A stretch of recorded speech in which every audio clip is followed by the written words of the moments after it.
శ్రీమాత్రే నమః. శ్రీ గురుభ్యో నమః. తదుపరి సింహరాశి. మార్చి ఆఖరి వారం నుండి ప్రారంభమై గ్రహ సంచారాలను బట్టి సింహరాశి వారికి సంబంధించి రాహువు శుక్రుడు గ్రహ సంచారాలు కాస్త అధికరణ సిద్ధిని అనుకూల పరిస్థితులను ఇస్తుంది. కానీ ఆర్థిక పరమైనటువంటి నష్టము లేదు, లాభము లేదు. కానీ మీరు పంపించినటువంటి మనుషుల వలన ఆ యొక్క ప్రదేశంలో ఏమైనా మాట రావడము, మీరు ఎవరినైతే నమ్మి పనిలో పెట్టుకున్నారో వారి నుంచి కాస్త అపనమ్మకం రావడము, ఎవరి గురించి అయితే మీరు ఆలోచిస్తూ ఉన్నారో ఆ మనిషి మిమ్మల్ని నెగ్లెక్ట్ చేయడము, ఇలాంటి సందర్భాలు బాగా జరిగే అవకాశం ఉంది. ముఖ్యంగా విద్యార్థి దశలో ఉన్నటువంటి వారు ఎన్నడూ లేనటువంటి తీవ్రమైన దుర్వ్యసనాలకు పాల్పడే అవకాశం ఉంటుంది.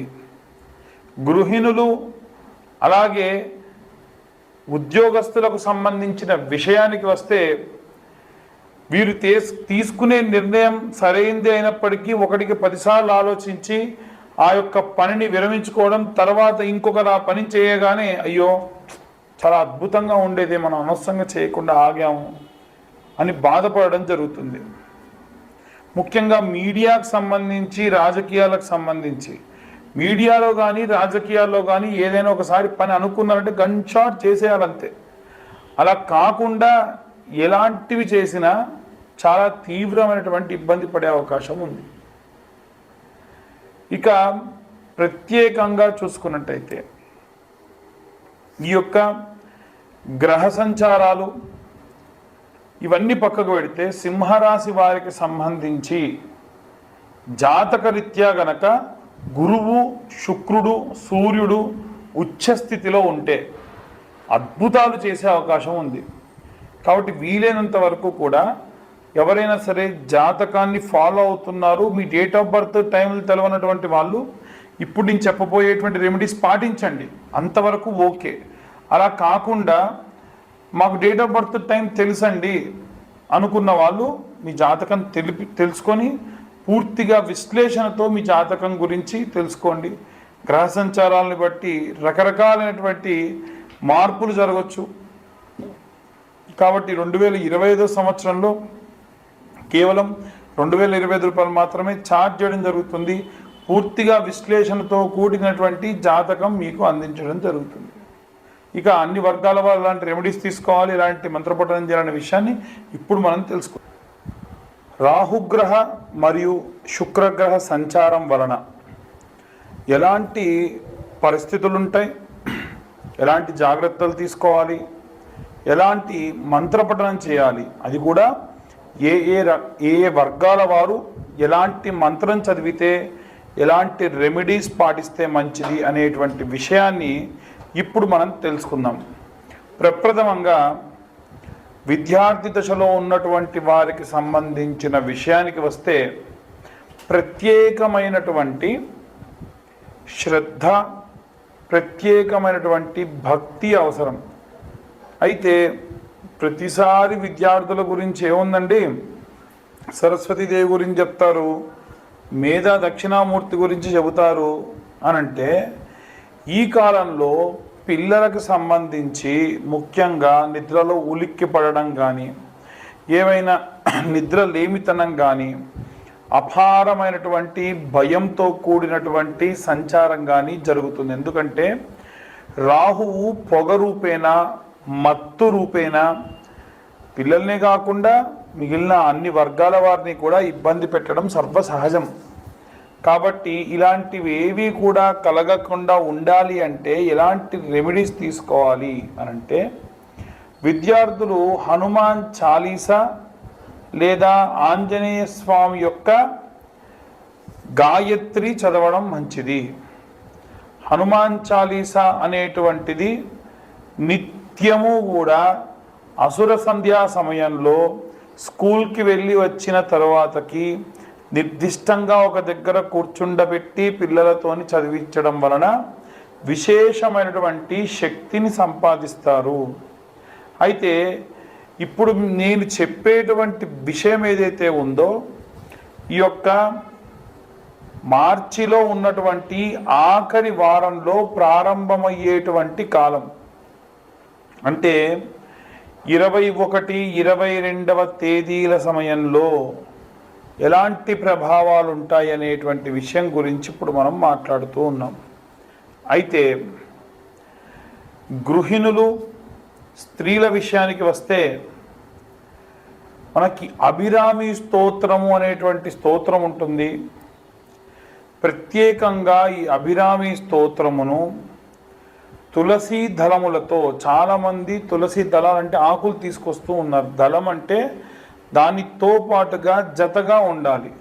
అలాంటి తులసి దళాలను తీసుకొని వచ్చి 108 తులసి దళాలతోని అమ్మవారికి ప్రత్యేకంగా స్తోత్రం చదువుతూ ఆరాధన చేయడం వలన, తర్వాత కాస్త నీడలో ఎండపెట్టినటువంటి ఆ యొక్క తులసిని పొడి చేసి నిత్యము ఆచమనం చేసే సమయంలో ఇంటి యజమాని చేత చేయించడం వలన విశేషమైనటువంటి శక్తి, భయాందోళన నుంచి దూరమయ్యే అవకాశం ఉంటుంది.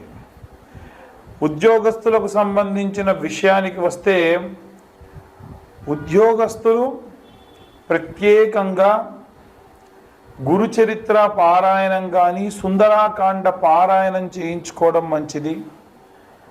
హనుమాన్ లాంగూలా స్తోత్రము అని ఉంటుంది. హనుమాన్ లాంగూలా స్తోత్రము. హనుమన్నంజనీ సూతో మహాబల పరాక్రమ అని ప్రారంభమవుతుంది. ఆ యొక్క మంత్రాన్ని ఈ యొక్క ఉద్యోగస్తులు అలాగే వ్యాపారస్తులు నిత్యం అసుర సంధ్యా సమయంలో వినడం ప్రత్యేకమైన శక్తినిస్తుంది. ప్రత్యేక శత్రు వినాశనం కూడా జరుగుతుంది. అలాగే ఎవరైతే సినిమా రంగంలో ఉన్నటువంటి వారు ఉన్నారో వారు కనకదార స్తోత్రముతో పాటుగా రుద్రం నమకం చమకం అని మీరు కొడితే యూట్యూబ్లో కానీ స్పాటిఫైలో కానీ వస్తుంది. నిత్యం ఒకసారి అది వినడం విశేషంగా మంచిది. ఎవరైతే భూమికి సంబంధించి ఇబ్బంది పడుతున్న రైతులు కానీ, భూమి అమ్మాలి కొనాలి అనుకునేటువంటి వారు కానీ ఎవరైతే ఉంటారో వారు ప్రత్యేకంగా ఈ యొక్క నీలా స్తోత్రము అని ఉంటుంది, లేదా నీలా సూక్తము అని ఉంటుంది. భూసూక్తము, నీలా సూక్తము చదవడం కానీ వినడం కానీ చేయడం వలన నిత్యం భూమికి సంబంధించి అనుకూల పరిస్థితులు లభిస్తాయి.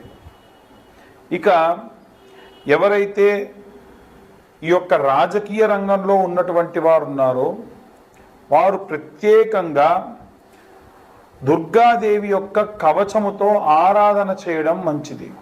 రైతులు, చేతి వృత్తులు, కుల వృత్తులు చేసేటువంటి వారు దక్షిణామూర్తి స్తోత్రము, కాలభైరవాష్టకము చదవడం మంచిది.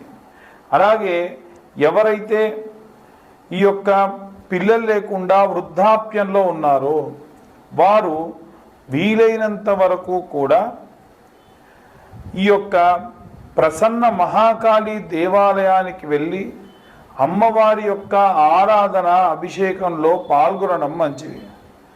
ఇక ముఖ్యంగా చూసుకుంటే వివాహం కానటువంటి అమ్మాయిలకైతేనేమో ఏప్రిల్లో 7, 14, 21, 28వ తారీఖులలో అమ్మాయిల కోసం వరపాశుపతం, పెళ్లి కాని అబ్బాయిల కోసం కన్యాపాశుపతం నిర్వహించబడుతుంది.